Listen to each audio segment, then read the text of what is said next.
Adolf Hitler और Nazi Germany ने आखिर ऐसे कौन से जियोपॉलिटिकल आइडियाज अपनाए थे जिनका नाम वर्ल्ड वॉर 2 के बाद इतना बदनाम हुआ कि कई एकेडमिक्स यानी यूनिवर्सिटीज और इंस्टीट्यूशंस ने जियोपॉलिटिक्स शब्द से ही दूरी बना ली। एक थिंकर जिसे लोग आज भी नाजी जर्मनी के साथ जोड़ते हैं। लेकिन क्या जियोपॉलिटिक्स वाकई नाजी आइडियोलॉजी का इंटेलेक्चुअल फाउंडेशन था या फिर हिस्ट्री ने इस रिलेशनशिप को ओवर सिंप्लीफाई कर दिया? पिछले एपिसोड में जियोपॉलिटिक्स पार्ट 1 में हमने देखा था कि दुनिया के महाशक्तियों के बीच चलने वाली डोमिनेंस की लड़ाई अक्सर आइडियोलॉजी से नहीं बल्कि ज्योग्राफी से शेप होती है। हमने देखा एथेंस और स्पार्टा का क्लैश, रशिया का trans Siberian railway masterstroke और एल्बर्ट मैकेंडर की लेजेंडरी हार्टलैंड थ्योरी जिसने 20th सेंचुरी की जियोपॉलिटिक्स को हमेशा के लिए बदल दिया। अगर आपने पार्ट 1 नहीं देखा तो इस वीडियो के बाद जरूर देखिएगा, लिंक मैंने डिस्क्रिप्शन में दे दिया है। लेकिन आज हम वहीं से कहानी को आगे बढ़ाते हैं जहां जियोपॉलिटिक्स का सबसे कंट्रोवर्शियल दौर शुरू होता है।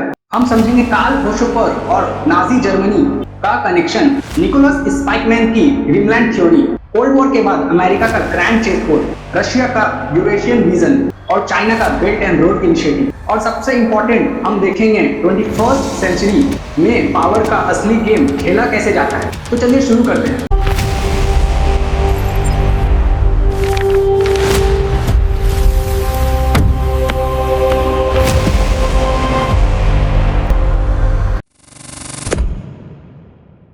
कार्ल होशोपर 1869 में पैदा हुए और 1946 में चले गए। इनका मैकेंडर के बारे में एक फेमस क्वोट है जो बहुत कुछ कहती है। होशोपर ने कहा, never I have seen anything greater than those few pages of geopolitical master stroke. मतलब मैंने अपनी जिंदगी में जियोपॉलिटिक्स का इससे बेहतर मास्टर स्ट्रोक नहीं देखा। होशोपर ने मैकेंडर की हार्टलैंड थीसिस ली और उसके साथ रेड्जल का लेबेंजरम कंसेप्ट मिलाया और 1923 में एक जर्नल शुरू किया, जेटस्क्रिफ्ट फॉर जियोपॉलिटिक, जो बाद में नाजी जर्मनी के प्रोपेगेंडा में यूज हुआ। होशोपर के 4 की कंसेप्ट है। पहला लेबेंजरम यानी लिविंग स्पेस, दूसरा autarky means self sufficiency, third pan region मतलब दुनिया को बड़े रीजन्स में डिवाइड करो, fourth organic borders means border को नेचुरली ग्रो करने दो। अब यहाँ एक इंटरेस्टिंग ट्विस्ट है। लोगों ने सोचा होशोपर ही नाजीज का मास्टर प्लान था, बट एक्चुअली नाजीज ने होशोपर की थ्योरी को फुल्ली एक्सेप्ट नहीं किया क्योंकि होशोपर का अप्रोच साइंटिफिक मटेरियलिज्म और जियोग्राफिक डिटर्मिनेशन पे बेस्ड था। मतलब इन्वायरमेंट चीजें तय करती है, लेकिन नाजीज का आइडियोलॉजी इन्नेट रेशियल कैरेक्टर था, यानी इंसान की सबसे इंपॉर्टेंट चीज उसकी नस्ल मींस रेस और खून मींस ब्लड लाइन है। नाजीज के हिसाब से आर्यन रेस सबसे सुपीरियर और बाकी रेसेस से बेहतर है। जियोपॉलिटिक्स और नाजिज्म की सोच असल में अलग थी।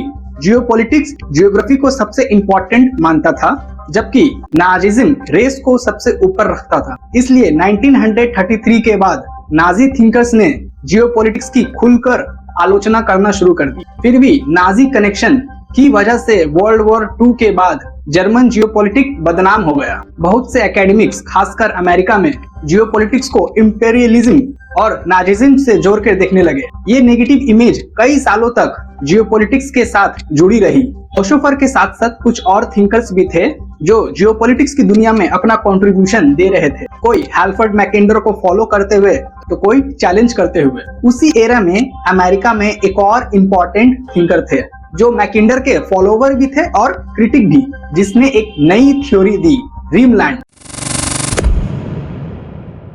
दोस्तों पार्ट 1 में मैंने आपको मैकेंडर की वर्ल्ड डिवीजन और हार्टलैंड थ्योरी समझाई थी, याद है ना? आई होप आप लोगों को याद होगा। तो चलिए गेम को आगे बढ़ाते हैं। मैकेंडर की उस लेजेंडरी थ्योरी को एक आदमी ने सीधा सीधी चैलेंज किया। इनका नाम था निकोलस जे स्पाइकमैन। स्पाइकमैन ने मैकेंडर और महन दोनों की थ्योरीज पढ़ी, मैप देखा और कहा मैकेंडर की थ्योरी इनकम्प्लीट है। असली पावर सेंटर हार्टलैंड में नहीं, असली पावर किनारों पर है। और यहाँ से जन्म हुआ एक नया कंसेप्ट, द रिमलैंड। रिमलैंड का मतलब क्या है? वो समुद्री किनारे, कोस्टल एरिया जो हार्टलैंड और खुले समुद्र के बीच आते हैं। बेसिकली वेस्टर्न और southern Europe, middle east, India means south Asia और ईस्ट एशिया की पूरी पट्टी, ये सब रीमलैंड का हिस्सा है। स्पाइकमैन ने एक ऐसी लाइन कही जिसने पूरी दुनिया का मैप बदल दिया। Who controls the Rimland rules Eurasia, who rules Eurasia controls the destinies of the world. मतलब एकदम क्लियर था, जो देश यूरेशिया के इन समुद्री किनारों पर यानी रीमलैंड को कंट्रोल करेगा वो पूरी दुनिया पे कंट्रोल करेगा। इसका प्रैक्टिकल मतलब क्या था? स्पाइकमैन ने अमेरिका को एक क्लियर वार्निंग दी, रशिया हार्टलैंड पावर को किसी भी हाल में रीमलैंड के पोर्ट्स समुद्र तक पहुंचने से रोकना पड़ेगा, क्योंकि अगर रशिया किनारों तक आ गया तो ग्लोबल डोमिनेशन पक्का है। स्पाइकमैन वर्ल्ड वॉर 2 खत्म होने से पहले ही गुजर गए, लेकिन उनकी इस थ्योरी ने अमेरिका की पूरी कोल्ड वॉर स्ट्रेटेजी लिख दी। अमेरिका ने एक कंटेनमेंट पॉलिसी बनाई जिसके तहत अमेरिका ने सोवियत यूनियन को चारों तरफ से घेर लिया था। फेमस ट्रूमैन डॉक्ट्रिन और कुछ नहीं, बस स्पाइकमैन की इस रीमलैंड थ्योरी की ही इको है। अब नेक्स्ट अमेरिकन थिंकर की तरफ बढ़ते हैं। होमर ली 1912 में उन्होंने एक बुक लिखी थी, the day of the Saxon. इन्होंने वार्निंग दी कि एंग्लो सैक्सन रेस को 3 फ्रंट से थ्रेट है। पहला ट्यूटन्स यानी जर्मनी, दूसरा स्लाव्स यानी रशिया और तीसरा जापानीज एक्सपेंशनिज्म। ये 3 ताकतवर देशों का एक बहुत डेंजरस अलायंस था जो एंग्लो सैक्सन कंट्रीज के सुप्रीमेसी के अगेंस्ट फॉर्म हो रहा था। ली का मानना था कि जापान फार ईस्ट पे अटैक करेगा, रशिया इंडिया पे और जर्मनी इंग्लैंड पे, एक कोऑर्डिनेटेड मल्टी फ्रंट थ्रेट। ली के हिसाब से ब्रिटेन ने जर्मनी को बढ़ने दिया और इस तरह अपनी ही बर्बादी का रास्ता बना लिया। ली ने प्रिडिक्ट किया था कि ब्रिटेन, जर्मनी और अमेरिका, जापान के बीच वॉर होगी, लेकिन जर्मनी और रशिया एक दूसरे से नहीं लड़ेंगे क्योंकि दोनों को नुकसान होगा, बल्कि वह दोनों मिलकर ब्रिटिश एम्पायर को चैलेंज करेंगे। इंटरेस्टिंग बात यह है कि ली की ये बात पूरी तरह सही नहीं निकली। जैसा कि हम सब जानते हैं, वर्ल्ड वॉर 2 के दौरान ऑपरेशन बारबोसा में जर्मनी ने सोवियत यूनियन पर ही हमला कर दिया और दोनों के बीच बहुत बड़ी जंग हुई। होमर ली के बाद आते हैं एडमंड वेल्च, एक अमेरिकन स्कॉलर थे जिन्होंने 1919 में जॉर्ज टाउन यूनिवर्सिटी में स्कूल ऑफ फॉरेन सर्विस की स्थापना की, जो अमेरिका का पहला सीरियस इंटरनेशनल रिलेशन स्कूल्स में से एक था। उन्होंने कार्ल होशोफर की थ्योरीज की सख्त आलोचना की और शुरू से ही नाजिज्म के खतरे को पहचान लिया था। वर्ल्ड वॉर 2 के बाद एडमंड वेल्च नुरेम्बर्ग ट्रायल में एडवाइजर भी थे और उन्होंने गिरफ्तार किए गए होशोफर का इंटरव्यू भी लिया। अब यहाँ पे नुरेम्बर्ग ट्रायल के बारे में मैं थोड़ा बता देता हूँ। वर्ल्ड वॉर 2 के बाद नाजी जर्मनी के बड़े नेताओं को उनके जुर्मों के लिए कोर्ट में खड़ा करके जो ट्रायल हुए उन्हें नुरेम्बर्ग ट्रायल कहा जाता है और ये जर्मनी के नुरेम्बर्ग सिटी में हुआ था, इसलिए इसे नुरेम्बर्ग ट्रायल कहा जाता है। The French rebellion. दोस्तों अब चलते हैं मोहब्बत की शहर पेरिस यानी फ्रांस की ओर, जहां जर्मनी में होशोफर और रेड्जल कह रहे थे ज्योग्राफी ही सब कुछ तय करती है कि जमीन फिक्स्ड है और इंसान मजबूर है। वहीं फ्रांस के थिंकर्स इस आइडियाज को कचरे में डाल दिया। फ्रेंच स्कूल का मानना था कि मैप पत्थर की लकीर नहीं है, जमीन वही रहती है, बस इंसान अपने एक्शन से उसको बदल देता है। इनकी शुरुआत थोड़ी इंटरेस्टिंग और फनी है। मोंटेस्क्यू नाम के एक थिंकर ने क्लाइमेट थ्योरी दी। उन्होंने कहा कि गर्म इलाके के लोग बहुत गुस्से वाले होते हैं, ठंडे इलाके के लोग एकदम शांत यानी एलुफ होते हैं और फ्रांस का मौसम क्योंकि एकदम माइल्ड मींस परफेक्ट है, इसलिए फ्रांस का पॉलिटिकल सिस्टम दुनिया में सबसे बेस्ट है। ये थोड़ा सेल्फ ऑब्सेस था, लेकिन आगे चलकर इनकी थ्योरीज बहुत मैच्योर हुई। एलिसे रकलेस और जैक्स एंसेल जैसे थिंकर्स ने साफ कह दिया कि जर्मन थ्योरीज गलत है। उन्होंने कहा कि मैप्स को सिर्फ बॉर्डर की तरह मत देखो, जैसे जैसे इंसानी societies like culture ideas evolve करती है, जियोग्राफी का चेहरा भी बदलता है। लेकिन फ्रांस में जियोपॉलिटिक्स के साथ एक ट्रेजेडी हो गई थी, द कमबैक। वेस लाकोस्टे वर्ल्ड वॉर 2 और नाजी जर्मनी के डार्क कनेक्शन की वजह से फ्रांस में जियोपॉलिटिक्स शब्द ही बैन कर दिया गया। एकेडमिक्स इस वर्ड से डरते थे, लेकिन फिर 1970s में एक आदमी ने एंट्री मारी, वेस लाकोस्टे। उन्होंने 1976 में एक बुक लिखी थी जिसका टाइटल अपने आप में एक धमाका था, जियोग्राफीज प्राइमरी यूज इज वॉर, मतलब जियोग्राफी का पहला इस्तेमाल जंग करना है। इस एक लाइन ने फ्रांस में जियोपॉलिटिक्स को वापस जिंदा कर दिया। लाकोस्टे ने बाकी थिंकर्स की हवाई बातों को रिजेक्ट कर दिया और कहा कि अगर जियोपॉलिटिक्स समझना है तो सिर्फ 3 कानून प्रिंसिपल्स याद रखो। पहला, रिप्रेजेंटेशन यानी नजरिया। हर देश दुनिया को अपने चश्मे से देखता है। अमेरिका का मैप उसकी पावर पर बेस्ड है, चाइना का मैप उसकी हिस्ट्री इन रियलिटी नाजायज सपनों पर बेस्ड है। बात तो सही है। जब तक आप किसी देश का नजरिया नहीं समझोगे, आप उसकी पॉलिटिक्स नहीं समझ सकते। दूसरा, डायक्रोनी यानी द टाइमलाइन। सिर्फ शॉर्ट टर्म इवेंट्स लाइक सिर्फ कल की न्यूज पढ़कर ये मत देखो। अगर आज का कॉन्फ्लिक्ट समझना है तो उसकी लॉन्ग हिस्ट्री, सैकड़ों साल पुरानी कहानी को भी देखो। हिस्ट्री और ज्योग्राफी हमेशा कनेक्टेड होती है। तीसरा, डायोटोपी यानी zoom in zoom out. Geopolitics सिर्फ एक ग्लोबल मैप को देखने का नाम नहीं है। मैप्स को मल्टी लेवल पर एनालाइज करो। लोकल लेवल पे क्या हो रहा है, नेशनल लेवल पे क्या हो रहा है और ग्लोबल लेवल पे क्या असर पड़ रहा है। मैप को जूम इन जूम आउट करना सीखो। लेकिन कहानी यही खत्म नहीं होती। अब हम आते हैं कोल्ड वॉर के बाद के अमेरिका में, जहां दो इन्फ्लुएंशियल थिंकर्स और स्ट्रेटेजिस्ट का मानना था कि सोवियत यूनियन चाहे टूट गया हो, लेकिन यूरेशिया पर कंट्रोल की जियोपॉलिटिकल रेस अब भी जारी है। 1991 कोल्ड वॉर खत्म हुआ। सोवियत यूनियन यानी यूएसएसआर के टुकड़े हो गए। पूरी दुनिया ने चैन की सांस ली और सोचा जियोपॉलिटिक्स का गेम ओवर, अब सब ठीक हो जाएगा। रशिया अब थ्रेट नहीं रहा। लेकिन अमेरिका में दो लोग थे जो मुस्कुराते हुए बोले, नहीं, असली गेम तो अब शुरू हुआ है। ये दो मास्टरमाइंड थे अमेरिका के national security adviser Henry Kissinger और ज़िबिग्नेव ब्रेजेंस्की। इन दोनों ने क्लियर कर दिया, भले ही यूएसएसआर टूट गया, लेकिन यूरेशिया का गेम अभी भी खत्म नहीं हुआ है। सबसे पहले बात करते हैं हेनरी किसिंजर की। हेनरी किसिंजर अमेरिका के सेक्रेटरी ऑफ स्टेट, विदेश मंत्री भी रह चुके थे। उन्होंने अपनी बुक डिप्लोमेसी एक हार्ड हिटिंग सच लिखा।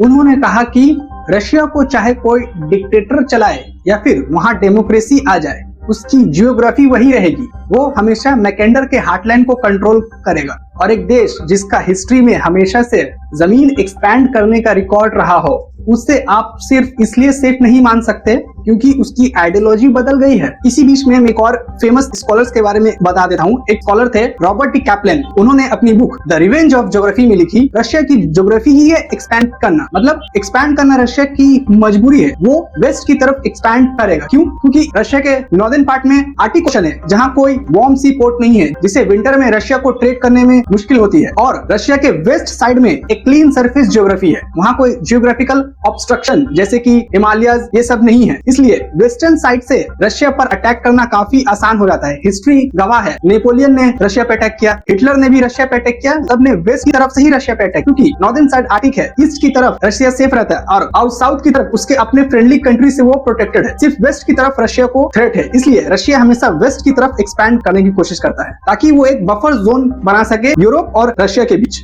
किसिंजर ने एक बड़ी वार्निंग दी जर्मनी और रशिया को लेकर। उन्होंने कहा कि जर्मनी और रशिया कभी पार्टनर बन गए तो बाकी यूरोप उन्हें संभाल नहीं पाएंगे। इसलिए अमेरिका को हर हाल में यूरोप में इन्वॉल्व रहना पड़ेगा, वरना अमेरिका दुनिया के मैप में सिर्फ एक अकेला आइलैंड बनकर रह जाएगा। फिर आए दूसरे मास्टरमाइंड जिसने पूरी दुनिया को एक नए नजरिए से दिखाया, ज़िबिग्नेव ब्रेजेंस्की और उनकी legendary book The Grand Chessboard. Title ही अपने आप में एक कहानी है, बड़ा शतरंज। ब्रेजेंस्की ने कहा यूरेशिया एक बहुत बड़ा शतरंज का बोर्ड है और सारे देश उसके पीसेस यानी प्यादे हैं। ब्रेजेंस्की ने एक ऐसी लाइन कही जिसने अमेरिका की फॉरेन पॉलिसी तय कर दी। For America the chief geopolitical prize is Eurasia. मतलब अमेरिका के लिए सबसे बड़ा जियोपॉलिटिकल इनाम यूरेशिया है। क्यों? क्योंकि यूरेशिया की पॉपुलेशन और रिसोर्सेस अमेरिका से कहीं गुना ज्यादा है। अगर यूरोप या एशिया की कोई एक सिंगल पावर यूरेशिया पर डोमिनेंट हो गई तो वो इकोनॉमी और मिलिट्री दोनों में अमेरिका को पीछे छोड़ देगा। तो अमेरिका का अल्टीमेट गोल क्या होना चाहिए? Divide and manage. किसी भी हाल में यूरेशिया को एक होने मत दो, बैलेंस बनाए रखो। ये सब आज से कई साल पहले लिखा गया था और अब आज की दुनिया पर नजर डालो। यूक्रेन की वॉर, ताइवान पर टेंशन, नाटो का एक्सपैंड होना, यह कोई रैंडम इवेंट्स नहीं है। ये सब इस ग्रैंड चेस बोर्ड पर खेली जा रही चालें हैं। अब हम आते हैं रशिया की तरफ, जो खुद इस चेस बोर्ड का एक सेंट्रल पीस है और रशिया का अपना जियोपॉलिटिकल पर्सपेक्टिव भी है जो यूरेशिया से ही शुरू होता है। रशिया की जियोपॉलिटिक्स को समझना थोड़ा ट्रिकी है। क्यों? क्योंकि रशिया खुद को ना तो पूरा यूरोपियन मानता है और ना ही पूरा एशियन। वो एक अलग ही दुनिया है। एक यूरेशियन पावर जिसकी अपनी एक अलग डेस्टिनी है। 1990s में एक रशियन थिंकर थे वाडिम सिम्बर्स्की, जिन्होंने एक बड़ा इंटरेस्टिंग कंसेप्ट दिया, आइलैंड रशिया। उन्होंने कहा कि रशिया को एक बड़े आइलैंड यानी टापू की तरह देखो, लेकिन ये आइलैंड समुद्र से नहीं बल्कि अपने छोटे छोटे पड़ोसी देश बॉर्डर स्टेट से घिरा हुआ है। यह बॉर्डर स्टेट्स रशिया के लिए एक बफर जोन है, यानी एक ढाल की तरह काम करते हैं, जिसे कोई भी क्रॉस करेगा तो रशिया रिएक्ट करेगा। लेकिन गेम में असली ट्विस्ट आया 1997 में। एक बेहद कंट्रोवर्शियल और पावरफुल थिंकर की एंट्री हुई, अलेक्जेंडर डुगिन। उन्होंने एक ऐसी बुक लिखी जिसका नाम था द फाउंडेशन ऑफ जियोपॉलिटिक्स। ये बुक इतनी खतरनाक और एक्यूरेट थी कि आज भी ये रशियन मिलिट्री, पुलिस और जनरल स्टाफ एकेडमी में एक ऑफिशियल टेक्स्ट बुक की तरह पढ़ाई जाती है। ड्यूगिन का मास्टर प्लान क्या था? उन्होंने हैल्फोर्ड मैकेंडर की थ्योरी को पकड़ा और बिल्कुल उल्टा कर दिया। डगिन ने कहा हार्टलैंड यूरेशिया पर सिर्फ रशिया का कंट्रोल होगा। वेस्टर्न पावर्स अमेरिका, यूके को उनके समुद्री किनारे द रिमलैंड तक ही रोक कर रखो। डगिन का सपना था एक सॉलिड यूरेशियन ब्लॉक बनाना जिसमें रशिया, जर्मनी और ईरान एक साथ आए और अमेरिका की सी पावर डोमिनेंस को हमेशा के लिए तबाह कर दे। ये थोड़ी कंट्रोवर्शियल जरूर लगती है, लेकिन जरा आज की न्यूज देखिए, रशिया और ईरान की दोस्ती किस लेवल पर है। ये थ्योरी आज के टाइम में रियलिटी बन रही है। अब चलते हैं वहां जहां 21st सेंचुरी की जियोपॉलिटिक्स का असली एक्शन चल रहा है, चाइना। आज जियोपॉलिटिक्स की सबसे बड़ी और सबसे खतरनाक कहानी लिखी जा रही है चाइना में। चाइना का गेम सिर्फ जमीन का नहीं, वो पूरे ग्लोबल सिस्टम को बदल रहा है। चाइना इस वक्त दुनिया के 4 सबसे खतरनाक मूव्स चल रहा है जो बाकी दुनिया के लिए प्रॉब्लम्स बन गई है। पहला इशू, साउथ चाइना सी। चाइना अपने आप को एक मेजर फीचर के रूप में प्रेजेंट कर रहा है जो इंटरनेशनल लॉ ऑफ द सी को चेंज करना चाहता है ताकि साउथ चाइना सी में अपने क्लेम्स को एडवांस कर सके। ये सराउंडिंग कंट्रीज के साथ सीधा कॉन्फ्लिक्ट है। दूसरा issue, Taiwan. People's Republic of China means mainland China claim करता है कि ताइवान उसका टेरिटरी है, जबकि ताइवान का अपना गवर्नमेंट है, रिपब्लिक ऑफ चाइना। ये एक अनरिजॉल्व्ड जियोपॉलिटिकल टेंशन है जो किसी भी वक्त एक्सप्लोसिव हो सकता है। तीसरा और सबसे बड़ा, बेल्ट एंड रोड इनिशिएटिव्स यानी BRI। चाइना ने इंफ्रास्ट्रक्चर प्रोजेक्ट्स की एक मैसिव चेन बनाई है। रोड्स, पोर्ट्स, रेलवेज पूरी यूरेशिया, अफ्रीका और साउथ ईस्ट एशिया में। एनालिस्ट कहते हैं ये सिर्फ ट्रेड के लिए नहीं है, ये एक जियो स्ट्रेटेजिक एफर्ट है अमेरिकन हेजेमनी को अंडरमाइन करने के लिए। चाइना ने एशियन इंफ्रास्ट्रक्चर इन्वेस्टमेंट बैंक और न्यू डेवलपमेंट बैंक भी बनाए हैं जो डायरेक्टली वर्ल्ड बैंक और IMF को चैलेंज करते हैं। एक चाइनीज एनालिस्ट जियांग मेंगचेन ने एक इंटरेस्टिंग कंपैरिजन दिया। उसने कहा कि आज की न्यू ग्रेट गेम में चाइना वो रोल प्ले कर रहा है जो 150 साल पहले ब्रिटेन प्ले करता था, जब ब्रिटेन और रशिया सेंट्रल एशिया में इन्फ्लुएंस के लिए कॉम्पिटिट करते थे। चौथा डायमेंशन, क्लीन एनर्जी और क्रिटिकल मिनरल्स। 2020s में एक शिफ्ट आया, ऑयल और गैस की जियोपॉलिटिकल इंपॉर्टेंस थोड़ी कम हुई और एक नई रेस शुरू हुई, क्लीन एनर्जी टेक्नोलॉजीज का control. Solar panels, batteries, electrical vehicles, semiconductors, critical minerals, China ने इन सब में डोमिनेंस हासिल कर ली है। साउथ ईस्ट एशिया में चाइना वेस्टर्न पावर से आगे निकल गया है क्योंकि वेस्ट अभी भी ऑयल और गैस के पुराने पैराडिग्म में फंसा हुआ है। ये नया जियोपॉलिटिकल बैटल ग्राउंड है। अब जंग सिर्फ जमीन या समुद्र के लिए नहीं, टेक्नोलॉजी और रिसोर्सेस के लिए लड़ी जा रही है। अब हम टाइप करते हैं सब कुछ एक फ्रेमवर्क में, वो मॉडल जो एथेंस स्पार्टा से लेकर चाइना अमेरिका तक सबको एक्सप्लेन करता है। दोस्तों अब आते हैं जियोपॉलिटिक्स की सबसे कोर फ्रेमवर्क पर, द जियोपॉलिटिकल वेब। मॉडर्न दुनिया में कोई भी सुपर पावर सिर्फ एक चीज से नहीं बनती। दुनिया को कंट्रोल करने का एक फॉर्मूला है जिसके 3 मेन पिलर्स है, ध्यान से समझिएगा। पहला पिलर्स, जियो स्ट्रेटेजी। यह है ब्रूट फोर्स, फिजिकल ताकत, अपनी मिलिट्री और आर्मी का यूज करके जमीन को कंट्रोल करना, अपने बॉर्डर्स को डिफेंड करना या नए एरियाज में एक्सपैंड करना, ये सब जियो स्ट्रेटेजी का हिस्सा है। दूसरा पिलर, जियो इकोनॉमिक्स। सिर्फ हथियारों से जंग नहीं जीती जाती, इसके लिए पैसे भी चाहिए। जियो इकोनॉमिक्स का मतलब है इकोनॉमी को एक वेपन की तरह यूज करना। अपनी फाइनेंशियल पावर से दुनिया को इन्फ्लुएंस करना, ट्रेड डील्स, दूसरे देशों पर सैंक्शंस यानी प्रतिबंध लगाना और सप्लाई चेन्स को कंट्रोल करना, सिंपली पैसे से पावर को शेप करना। और तीसरा पिलर है जियो टेक्नोलॉजी। और दोस्तों ये सबसे ज्यादा इंपॉर्टेंट है। जियो टेक का मतलब है कोई भी टेक्नोलॉजी जो आपको जमीन, आसमान या समुद्र पर कंट्रोल दे। याद है मैंने पार्ट 1 में रशिया का ट्रांस साइबेरियन रेलवे का एग्जांपल दिया था, वो जियो टेक्नोलॉजी थी।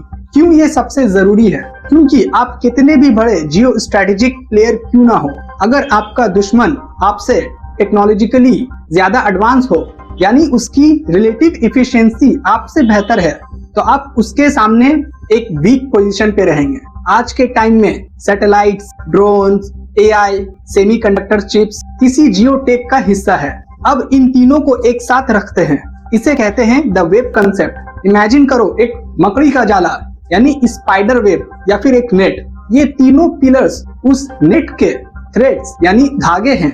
अगर आप एक धागे को खींचोगे तो उसका असर बाकी पर भी पड़ेगा। फॉर एग्जाम्पल, अगर आप नई जियो टेक्नोलॉजी जैसे एआई डेवलप करते हो तो आपकी जियो इकोनॉमिक्स यानी बिजनेस और जियो स्ट्रेटेजी, मिलिट्री अपने आप स्ट्रांग हो जाएगी। लेकिन इसका एक खतरनाक साइड भी है। अगर किसी देश ने इनमें से किसी एक को भी इग्नोर किया तो पूरा नेट कोलैप्स हो जाएगा। अगर आप सिर्फ अपनी मिलिट्री जियो स्ट्रेटेजी पर अंधा पैसा खर्च करते रहे और अपनी इकोनॉमी, जियो इकोनॉमिक्स और टेक को इग्नोर कर दो तो देश अंदर से टूट जाएगा। हिस्ट्री गवाह है, सोवियत यूनियन के साथ एग्जैक्टली यही हुआ था।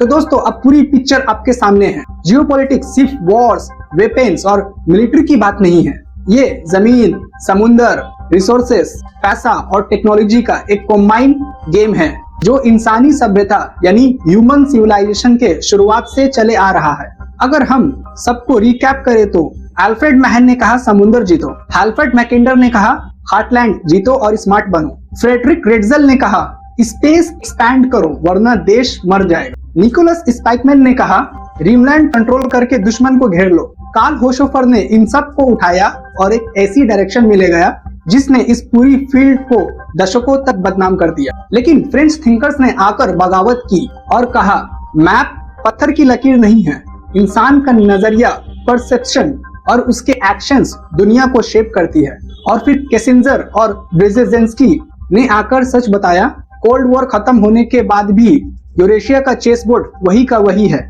आज रशिया अपने उसी यूरेशिया मैप को कंट्रोल करने की लड़ाई लड़ रहा है और चाइना ने इंफ्रास्ट्रक्चर्स और टेक्नोलॉजी के दम पर एक बिल्कुल नया गेम शुरू कर दिया है। इस पूरे गेम को चलाता है वो द जियोपॉलिटिकल वेब, जिसमें जियो स्ट्रैटेजी, जियो इकोनॉमिक्स और जियो टेक्नोलॉजी आते हैं। कोई भी देश तभी पावरफुल बनता है जब इन तीनों का बैलेंस हो।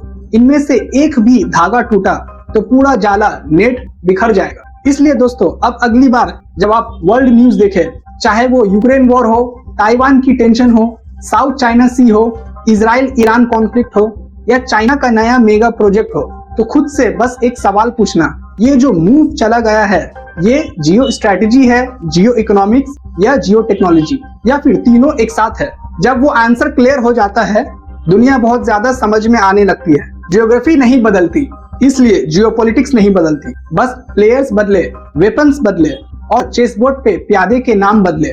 गेम आज भी वही है। Thank you.